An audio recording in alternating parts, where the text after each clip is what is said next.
حضرت نوح علیہ السلام نے 950 سال تک اپنی قوم کو حق کی طرف بلایا، لیکن جب قوم نے سرکشی نہ چھوڑی تو ایسا طوفان آیا جس نے سب کچھ بدل دیا۔ بسم اللہ الرحمن الرحیم۔ حضرت نوح علیہ السلام اللہ تعالیٰ کے ایک برگزیدہ نبی تھے۔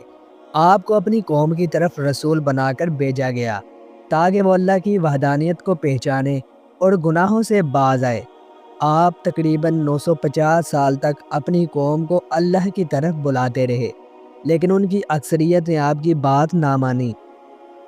حضرت نوح علیہ السلام دن رات اپنی قوم کو اللہ کی طرف بلاتے، ان سے فرماتے کہ لا الہ الا اللہ کہو تاکہ تم پر اللہ کی رحمت ہو، لیکن قوم کے سرداروں نے کہا کہ آپ تو ایک عام انسان ہیں، اگر اللہ کو رسول بھیجنا ہوتا تو وہ کسی فرشتے کو بھیجتا۔ اس طرح وہ آپ کا مذاق اڑاتے اور آپ کی مخالفت کرتے۔ حضرت نوح علیہ السلام جب بھی اللہ کا پیغام سناتے تو قوم کے لوگ اپنے کانوں میں انگلیاں ڈال لیتے، اپنے کپڑے اوڑھ لیتے اور وہاں سے بھاگ جاتے۔ آپ پر ظلم بھی کیا جاتا، کبھی آپ کو مارا پیٹا جاتا اور کبھی آپ کا گلا گھونٹنے کی کوشش کی جاتی، لیکن ان سب کے باوجود حضرت نوح علیہ السلام صبر کرتے اور اپنی دعوت جاری رکھتے۔ جب قوم کی سرکشی اپنی حدوں کو پہنچ گئی تو اللہ تعالیٰ نے حضرت نوح علیہ السلام کو حکم دیا کہ ایک بڑی کشتی تیار کریں۔ اللہ نے آپ کو کشتی کی لمبائی اور چوڑائی کے حوالے سے ہدایت دی۔ کشتی 3 منزلہ بنائی گئی، نیچے کا حصہ جانوروں اور پرندوں کے لیے، درمیانی حصہ غلے اور دیگر اشیاء کے لیے اور تیسرا حصہ اوپر کا مومنین کے لیے۔ حضرت نوح علیہ السلام اور ان کے چند مومن ساتھیوں نے دن رات محنت کر کے یہ کشتی تیار کی۔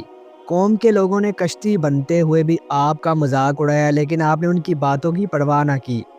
اللہ کا عذاب ایک زبردست طوفان کی صورت میں آیا، زمین سے پانی ابلنے لگا اور آسمان سے بارش برسنے لگی۔